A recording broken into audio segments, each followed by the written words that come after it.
The guild hall echoes with noise as voices rise around the master. A girl calls guildmaster while others complain about the next batch of weapons, saying the blades no longer carry their old sharpness. Frustration grows, and blame is cast on Sig, whose name lingers bitterly on their tongues. In another moment, Sig moving with fierce determination. He thinks of nothing but living life freely, unbound by anyone, and his grip on the hammer carries that resolve with clarity. The S-rank guild, Wings of Glory Blacksmith Sig, stands at the peak of excellence, known for its strength and influence. Within its walls works Sig, a blacksmith who finds himself buried under countless orders.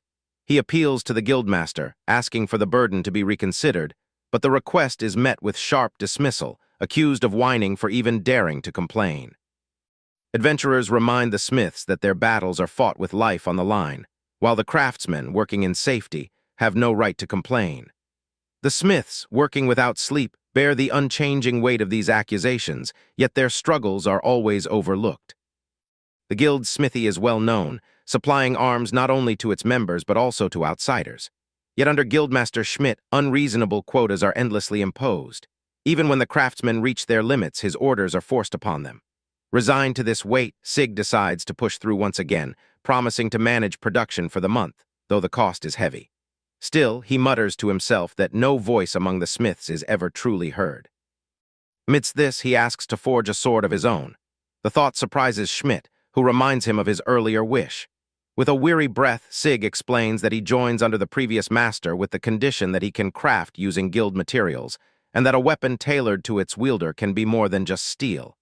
His words are dismissed as pointless, the idea mocked as nothing but a flimsy dream. He is told to abandon it, warned against chasing such a useless vision. When Sig presses further, asking again to forge, his persistence meets with irritation, his loyalty overlooked despite all he has given. The answer remains firm. His request will never be allowed. At last, the strain breaks. With a heavy expression, Sig admits his limit has come. Declaring his departure, shock follows. Leaving an S-rank guild is called madness, but his mind is set. Sig explains that the contract has already been broken from the guild's side first. Even then, Sig is warned that replacements are plentiful, and that regret will come too late. He turns away, eyes falling on the clutter of a room he once occupies, its disorder mirroring the life that has nearly worn his body down. Quietly, Sig begins packing his things into a magic bag, determined to step away from the life that has consumed him. Moving calmly through the quiet corridors, he decides to visit the workshop one last time. In the quiet corridors of the Smith's Guild, Sig moves with a calm resolve as he mentions wanting to say farewell to everyone before leaving. Most of the smiths, however, are away on a major expedition, their absence leaving the workshop silent and still. Torque appears and, noticing Sig's packed tools and the weight of weapons among them, remarks that such a sight is unusual and asks if he plans to travel. Sig offers only a brief apology before admitting that he is leaving the guild that very day. The words hang heavy in the air, and Torque protests that the work quotas are already punishing enough and question how they are supposed to manage without him. Sig explains that the guild no longer needs him, that there are plenty of replacements waiting to take his place. Torque reminds him that the guild managed only because he had always taken on everyone's burdens, covering for them when the pressure mounted. The topic shifts to Keed's weapon, pointing out that Sig is the only one capable of forging and maintaining it properly. Sig remembers that she was the only one who truly cared about swords. Their words hang heavy, tinged with both admiration and guilt. The conversation grows more desperate as he pleads him to reconsider, reminding him that Keed herself would never trust anyone else to handle her sword. He instructs him to take over the sword's maintenance in his absence, though the task seems impossible to him. Torque nervously admits that if they even tried, she might cut him down herself. Torque quietly tells him he is counting on him. Sig urges that message be passed along to the others, reminding them not to overwork themselves if they ever reach their limits. With that, he leaves while Torque calls after him. Meanwhile, Sig reflects on his own impulsive decision to quit. Regret stirs as he wonders what to do next, whether to seek work in another guild or to chase the difficult dream of opening his own forge, a choice that would require approval and courage he is still gathering. And he remembers the truth, how deeply he has devoted himself to the guild all this time, and how much of his life has already been poured into its service. and the thought lingers that the end has come far too suddenly. Soon after, he is shown in a food shop where an order is taking for food. The customer asks for 2 rockbird drumsticks, and as the request is accepted with casual ease, recognition sparks and the question comes of why he has appeared in this valley at all. The exchange carries on as others join in, and asks about him and remarking about a knife, recalling that it has been sharpened by him and quietly admitting that his craft is of high quality. The knife is raised with amazement, praised for how easy it is to use. Gratitude is offered for the meal, followed by a reply of gladness at hearing such words. As food is cut with the blade, the diner jumps with excitement, remarking that the fibers are not crushed and the juices remain, making it delicious. Watching this, he feels a quiet satisfaction, saying it is good to know his work is being put to use, though in the same moment someone nearby shouts a warning to run, declaring that danger is approaching. Confusion spreads as he turns toward the commotion. A drunken man then stumbles into the scene, causing panic among the crowd. People scream, startled by his reckless behavior, though onlookers murmur that someone will soon put a stop to such a display. That expectation proves true as members of the night order push through, announcing themselves and calling for the way to be cleared, determined to deal with the disturbance. Knight points firmly at an adventurer, commanding him to drop his weapon, while threatening to cut him down if he resists. The adventurer bristles at the words, taking them as mockery, and with anger swelling, he lunges forward in an uncontrolled rush. Sig notes the difference in skill between the two. She fights well, but she lacks experience in real combat, and already she is being overwhelmed by his killing intent. Sig mutters that her technique looks unsteady, for she swings her long sword not to cut but to bash, its weight and thickness unsuited for such use, and it seems she cannot hold her ground if she only defends. The fight presses on, his sword coming down against hers. Shock lights her face as the proud Scarlet family's blade suddenly snaps in two, its reputation undone in a single strike. The battle's intensity carries further, as night is falling, adventurer towering in front, and others running in alarm. Voices cry out in disbelief, recognizing the blacksmith at the center of it all. Urgent words follow, saying he must be stopped, though some cannot believe a blacksmith is capable of such strength. Among the crowd, reassurance is given. It will be handled. Knight, calm beside a boy, tells him not to worry, while adventurer, now approaching, demands to know who the stranger is. The scene shifts then to silence, before cutting with Sig leaping, a sword in hand. Concern fills the faces of those watching from below, a man and child staring on, and the man's expression tightens with worry. Shock ripples again as a voice cries out, asking what kind of sword it is. It looks thin, yet it cuts through a longsword with ease, leaving those nearby baffled.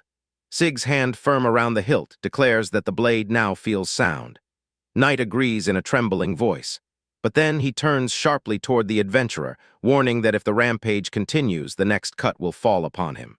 Thanked by a knight named Saya Scarlet of the Lusarka Third Knight Order for saving her, though he brushes it off as if it has been nothing. She presses, asking for his name, but he avoids it, showing little interest in her questions. When Sig turns to leave, a farewell is spoken, though she calls after him, asking him to wait, explaining that thanks have not yet been given, and there are still more questions.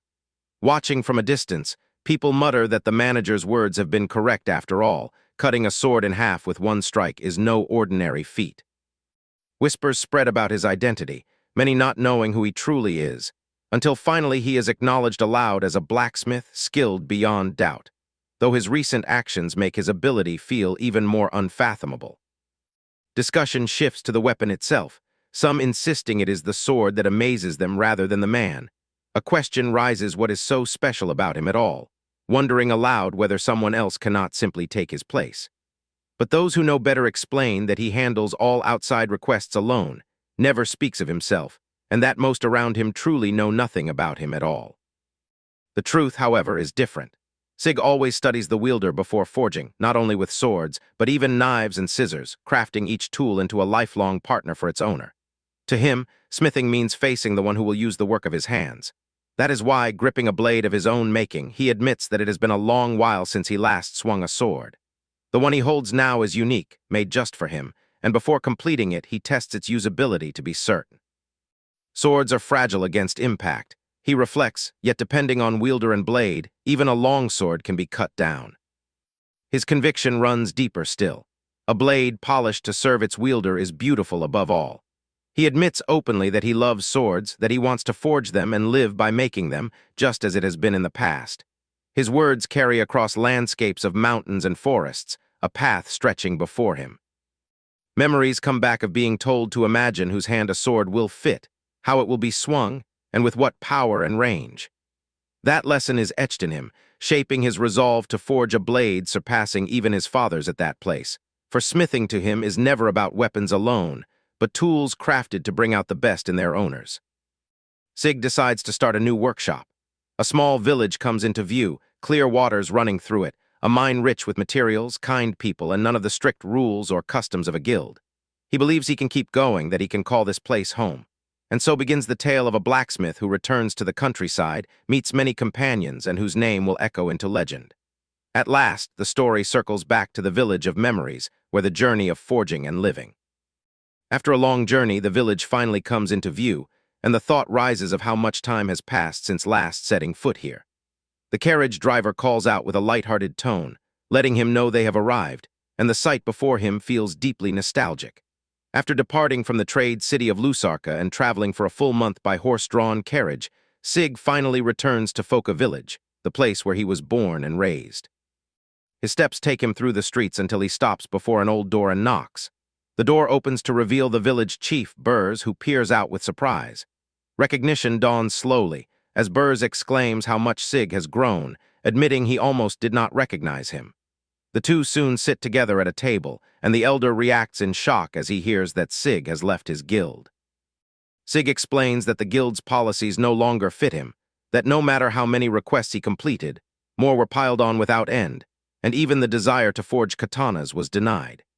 He shares how he wished for a place where he could dedicate himself freely to his craft, and so he returned, hoping to forge a masterpiece in his hometown, a blade that could surpass even his father's, and his words filled with quiet determination.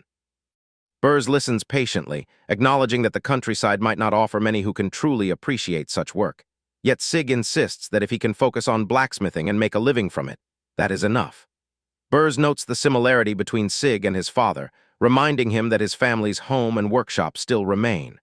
When asked if he would like to move back in, Sig answers eagerly that he would. The chief then mentions that the village blacksmith has grown old and asks if Sig would consider taking on that role, and with steady confidence, Sig agrees.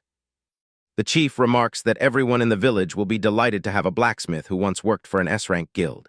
Sig assures him to leave it to him, explaining how he can not only make farming tools like hatchets and hoes, but also craft blades such as scissors and sickles. Burrs recalls how Sig once could only sharpen tools and now has become truly reliable, which makes Sig flustered as he asks for that memory not to be brought up.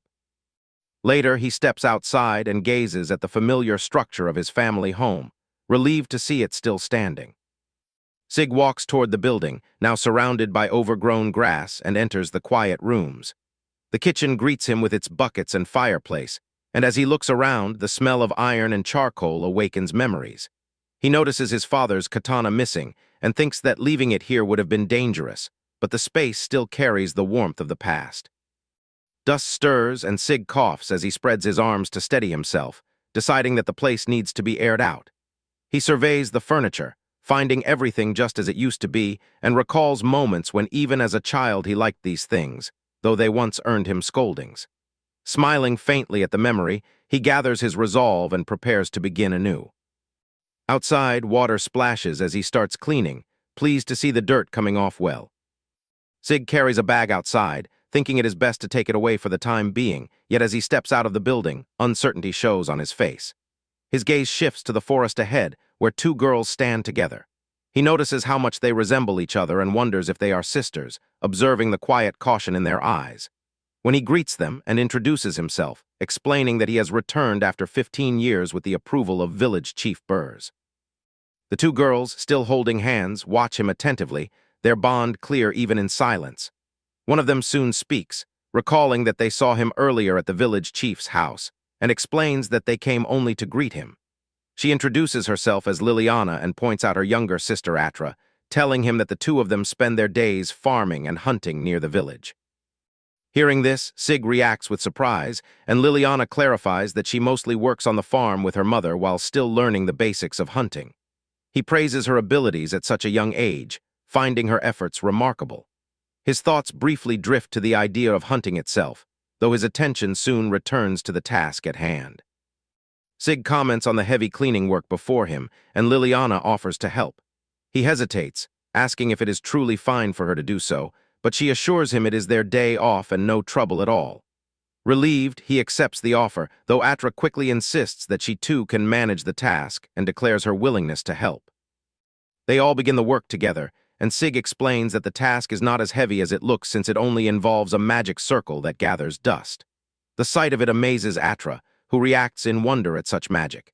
As the work goes on, Liliana glances at her sister and wonders if Sig is someone extraordinary. Their thoughts are interrupted when the cleaning ends, and the three of them cheer at the completion. Sig thanks them sincerely, saying their help was valuable and offers to make something for them in return. When they mention hearing from the village chief that he is a blacksmith, he confirms it with pride. This sparks Atra's curiosity, and she asks what a blacksmith actually is. He explains that a blacksmith is someone who forges weapons, showing an example. He advises that if one must draw such a weapon, it should be opened with great care, only slightly. The sight of the weapon captures the girls' attention, and though they find it beautiful, they also understand its danger. Sig tells them that he can make many other tools as well, then asks if there is anything they might need for their daily chores. Liliana hesitates but soon asks if he can forge kitchen knives, to which he agrees.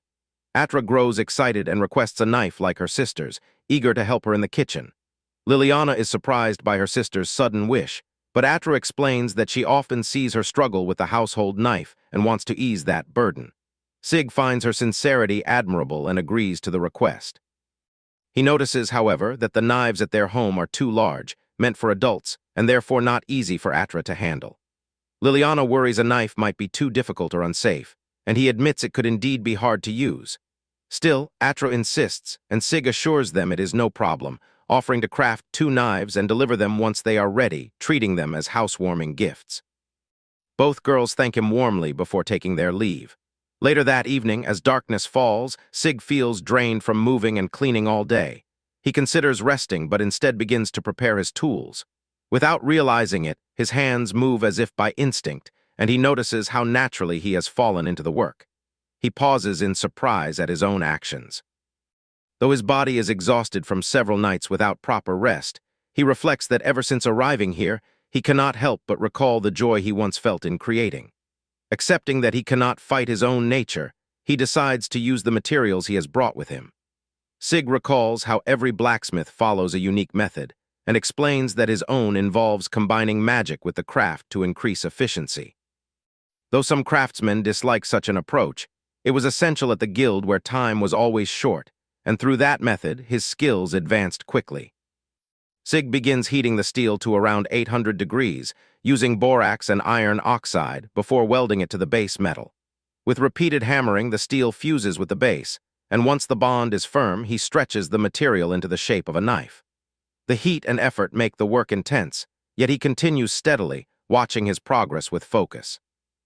As he works, he admits to himself that the more he forges, the more captivated he becomes. Sig feels the moment is right and presses forward, driven by a calm determination. He readies himself, thinking carefully of each step as he moves on. But soon after, he notices the room around him is in disorder, furniture overturned from his careless movements. Realizing he was too absorbed, he admits the danger of having lost awareness. Holding the knife in hand, he recognizes that giving it away in this state would be reckless, since fatigue and excitement had carried him too far. Sig reminds himself to work with a calmer mind, and later, while walking the cobblestone path under the night sky, he recalls the size of Atra's hand and considers her strength compared to others her age.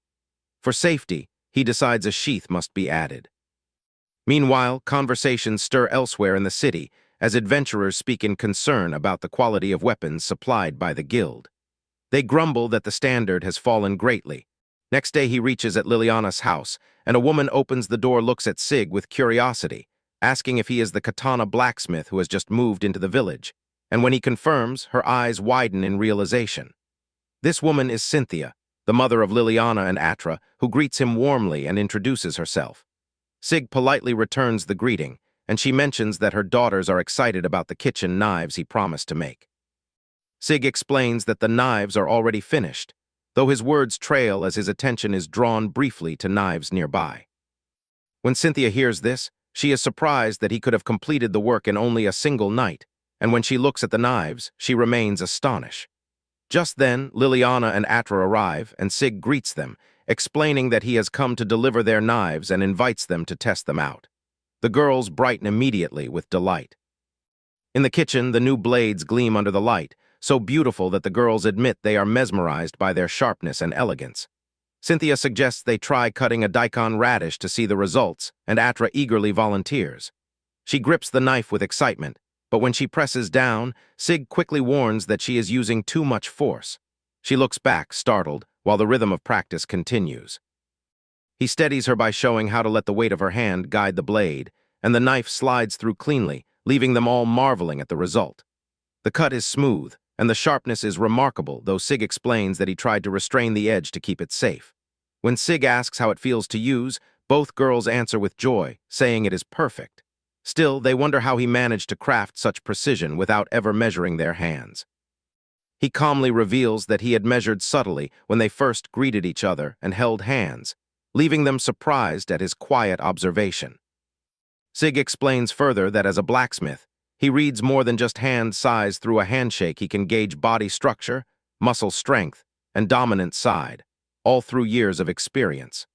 The girls are amazed at such ability, and when they thank him sincerely for the wonderful knives, he simply says that he only makes what is appropriate for each client based on that knowledge. Atra holds her knife with a happy glow, promising to treasure it, while Sig feels that hearing just a single word of approval directly from the user is enough to ease the heart of a craftsman. His thoughts drift to his time in the guild, where orders are taken from another department from clients, and pass them along, never allowing him to receive such words directly. That distance between craftsman and user left a hollow space. Now, as Sig watches the girls, he understands the weight of his work more deeply. He reflects that through a tool, one can see how people wish to use it and how it can be improved, and in every piece he forges, he places his feelings and his soul, which silently rest within the steel itself. The thought settles within Sig that the true joy of his work lies in the moment when the tool reaches the hands of its user, for it is in that instant he realizes why crafting has always been fun for him. Yet his mind drifts back to the restrictions of his past, when even the making of katanas was eventually forbidden. He remembers how, in Wings of Glory, he still managed to hold on to that connection at first, but even that slipped as he began taking orders from people he did not know, mass-producing for faces he never met. Without noticing, his heart began to dry up. Liliana gently calls him, asking if something is wrong, but he reassures softly that nothing troubles him, only that he feels happiness in seeing someone satisfied. Sig reminds himself there is no greater reward for a craftsman than to see joy reflected back from those who use his work, for that is the purest satisfaction. The thought fills him with calm determination, and in the same moment, a request arises. Liliana hesitates before asking if she may trouble him with something more, and when he agrees to hear her, she speaks of what she truly wants: arrowheads. Sig recalls she had mentioned before that she is a hunter, and when she nods, she explains further that her father, skilled in the art, had taught her everything, but his life was cut short by an epidemic. Since then, she has struggled to reach his level, but each attempt falls short, and she believes that with the right tools she might succeed. Sig asks to see her bow and one of her arrows for reference, and Liliana hands one over. Wanting to see more, he calls to Liliana and asks if she would demonstrate her shooting once outside. She agrees and releases an arrow that strikes the target, her skill evident, though she admits she lacks the strength to bring down prey despite her aim. He notes her talent with respect, and she explains further that the knife he made earlier had such sharpness with so little force that she wondered if he might apply the same to her arrows. Liliana asks if it would be possible to make them lighter without losing penetration power. Sig listens carefully, then assures her that he understands what she seeks. He tells her to return by noon, as he intends to begin the work immediately, and she responds with gratitude. Alone in his workshop, he steadies himself, promising to show his skill by forging arrowheads that maintain durability while enhancing penetration, and with renewed energy, he sets to work. The heat of the forge envelops him as he mutters to himself that this is where his true skill will show. When he finishes, he holds the newly forged arrowhead up to the light, satisfied with its form. Stepping outside, he lets the cool breeze wash over him after the stifling heat, and he feels the refreshing change like stepping from a sauna into open wind. A smile lingers as he breathes deeply, though he warns himself not to cool off too much and the relief turn into a chill, and a sneeze escapes him as if to prove the thought. Before long, Liliana appears, eyes widening as she sees the new arrowheads. She exclaims at their beauty and marvels at their lightness, while Sig explains that he has indeed adjusted them, making them lighter than before while ensuring their strength remains. To test them, he has already attached one to an arrow and asks her to try it on a tree in the backyard. She stretches her arms and releases the arrow, and the force of impact surprises them both. The shot pierces through, sinking not only into the tree before them but passing clean through to the one behind. She stands in awe at the result, declaring it incredible. She can hardly believe it, calling the work incredible, but Sig brushes it aside with modesty, saying that such quality is nothing special and that many of his colleagues could achieve the same. She wonders aloud if the city is filled with people like him, and he remembers Burrs is mentioned, recalling that the village blacksmith had been elderly, and that news of Sig's skill will surely surprise everyone once it spreads. In the town square already, people begin gathering around him, though he has not yet to even set up a proper smithing space, and their enthusiasm feels overwhelming. Burrs suggests that he move his work to the central square, just as in the old days, since he dislikes being disturbed while crafting, and he admits that such a plan may indeed be better. And Burrs tells he will spread the world a skilled katana blacksmith is coming to the central square. Soon after, in the bustle of town, a young man approaches and asks directly if Sig is the katana blacksmith spoken of by the village chief. Sig humbly answers that though he cannot say he is truly skilled, he is the one entrusted with the task, and he offers to handle any repair or sharpening work, whether for farm tools or simple metal work. The young man studies him, noting how distracted he seems, and admits some hesitation in leaving his axe with him, but Sig wraps the tool carefully in cloth and accepts the work. He notices the young man's build and remarks that he must be a woodcutter, which the other confirms with a nod, impressed at his sharp eye. After some quick words, the fee is set at 30 silver coins, with the promise that if the sharpening does not satisfy, he will haggle. Sparks fly as Sig sets to the grindstone, sharpening with intensity.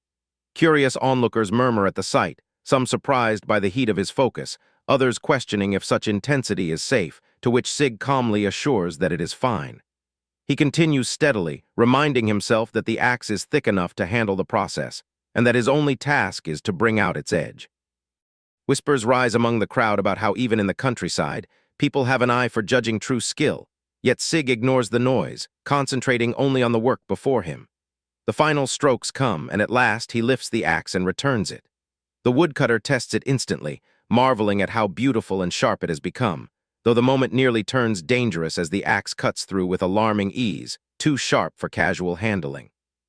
The people watching gasp in amazement, and Sig asks plainly if his skill is acknowledged now.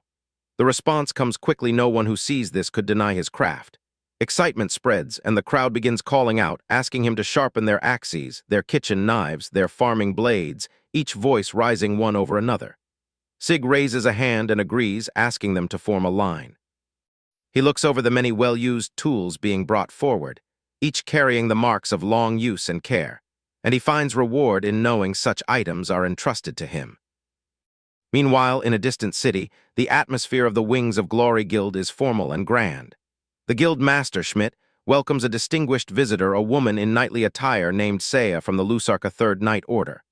After polite introductions, Saya explains that she has heard much about this guild, praising its excellence, and Schmidt welcomes the honor of her words.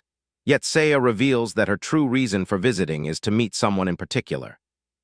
The guild is known for many strong adventurers, but she seeks not a warrior, rather a blacksmith, one who can forge katanas. When Schmidt asks who this might be, the answer comes simply. His name is Sig. Lady Saya sits before Guildmaster Schmidt, her voice calm yet carrying the weight of obsession as she confesses that ever since that day when that greatsword was cut by a single strike, which broke her sword, a craving has been growing inside her. Every time she swings her blade, the memory of that moment returns, deepening her desire for the katana. Memories followed like echoes. From the age of 6, she had lived with a sword in hand, shaping her body and spirit through countless hours of training, embedding the kingdom's swordsmanship into her very being. Every lesson told her she should want nothing beyond the path of the sword she had known, yet in her heart the truth was undeniable. Her yearning had shifted. The urge to hold a katana had grown so strong that she could no longer suppress it, and in the end it had driven her to this place. Even now, sitting firm, she admitted inwardly that her steps here were guided by nothing but that craving. But the answer she received struck her like a cold wind. The one she sought had already left. It had been nearly 2 weeks since he departed the guild. He claimed there were others just as skilled, perhaps even more, craftsmen capable of producing blades to meet any expectation, even unusual requests such as katanas. Yet in her heart, she knew otherwise.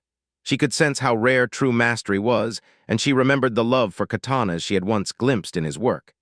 She doubts anyone else could shape such a weapon with the same devotion. Her thoughts pressed on relentlessly, questioning whether there truly existed any smith alive who could forge a katana surpassing his. Schmidt pauses for a long moment, clearly unsettled, before muttering in frustration that the strength of a weapon always depends on its wielder, and that too many warriors have lately become obsessed with katanas. Meanwhile, far away in the quiet village, Sig sits alone in his workshop, carefully shaping and sharpening a newly forged katana. The faint ring of steel echoes through the room as he works, his eyes steady on the edge. He murmurs softly about the art behind it, the way the cooling speed differs depending on the clay used, creating what blacksmiths call the sound of the blade contracting, the sword's first cry. He finds the expression elegant and beautiful. Nearby, a bucket of water stands ready for quenching, and after several careful adjustments, he sighs with quiet satisfaction, believing the blade has turned out well given the time he invested. He polishes the surface with rough whetstones and finishes it with finer ones, bringing out delicate wave patterns that shimmer faintly in the light. When his eyes drift toward the rack where his father's katana rests, old memories rise, his childhood days spent watching his father craft blades of unmatched sharpness and beauty. Even now, after all his years in the guild and the experience he gained there, Sig feels he is still far from reaching his father's level. He wonders what kind of dedication or understanding allowed his father to achieve that mastery, and it is that thought which keeps him forging without rest, sweat dripping from his face as he continues to polish. When the work is done, he sinks into a warm bath, the rare kind that few homes in the village possess. The warmth seeps through his muscles, washing away fatigue. He reflects that in the guild they only rinsed off with cold water, always pressed by quotas and endless work, never able to relax body or mind. An hour earlier, Liliana had laughed at the sight, pointing out the state of his clothes. He could only apologize, admitting he had been holed up inside for nearly 5 days. In return, a gift had been offered, a share of freshly hunted rock boar meat. Grateful, he accepted, and in the conversation that followed, it was revealed that the arrowheads he had crafted had played their part in the hunt's success. They had pierced true, and because of them, the hunt had ended in triumph. Liliana spoke with gratitude, and he felt a quiet sense of relief, glad to know his work had been useful. Later, standing in the kitchen, Sig tightened his apron and turned his focus toward preparing a meal. His heart felt full, and it was time to eat. The meat was laid before him, its quality undeniable, and with steady hands he rubbed in salt and pepper, pricking small holes to let the flavor seep deep. He decided that patience would serve best, and 3 days of waiting would yield an exquisite taste. Just then a voice called from outside. Turning, he saw Liliana in a hunter dressed for the field. A greeting was exchanged, and he asked if this was the first time he had seen her in such gear. She admitted it was, and he smiled, remarking that it suited her well. In the quiet that follows, before shifting the topic toward the meat from earlier. With curiosity, she asks how it tasted, but the answer comes plainly: none of it has been eaten yet. He quickly assures that there is nothing to worry about, since he has already cured it with salt. When she asks if that is not just another form of preservation, he smiles and gently corrects her, resting a reassuring hand on her shoulder. Smoking, he tells her, is not merely preservation, it is an art where wood chips, temperature, and time transform the flavor into something complex and deep. Intrigued, Liliana asks to watch, and he leads her to the large wooden box he has built himself. He explains that it is a smoker, and after lighting the hickory chips, he hangs the cured meat inside to let the smoke do its work. The scent of hickory fills the air, and Liliana comments on the pleasant aroma, noting that it smells both mild and rich. Sig nods and tells her to return in 5 hours. Surprised by the length of time, she agrees and leaves. Time passes slowly until at last impatience takes hold, and voices rise in complaint about the wait. At his signal, the smoker is finally opened, and eagerness fills the air, and it looks so delicious and glossy. The thought of tasting it becomes irresistible, and the excitement is shared among them. And Sig mentions they will be able to eat it after getting dry in 2 days. Plans form quickly. 2 days later, Liliana and Atra arrive at his home together, eager and excited. Sig holds up the meat and announces that it is ready. Liliana can hardly contain her excitement, insisting they finally eat it. Sig suggests sharing it with everyone, but when he learns that Cynthia is helping at a neighbor's field, Atra proposes they eat first and bring some back later. Liliana, clearly impatient, agrees. Seeing her enthusiasm, Sig smiles inwardly, thinking this is his chance to create another smoked meat lover. He sets the table and begins to carve. The girls comment on the rich, smoky aroma and the beautiful brown color, and Sig explains that the meat is already seasoned, so it needs no further preparation. He cuts it into neat slices and declares it ready smoked rock boar belly steak. As they begin to eat, the fragrance of hickory and roasted fat fills the air. The smoky flavor blends perfectly with the natural taste of the meat, and Sig savors the first bite, feeling a deep satisfaction as the sweetness of the fat melts into the rich flavor of the lean flesh. The juices burst across his tongue, and he thinks to himself that it is crisp on the outside yet tender within his finest cooking so far.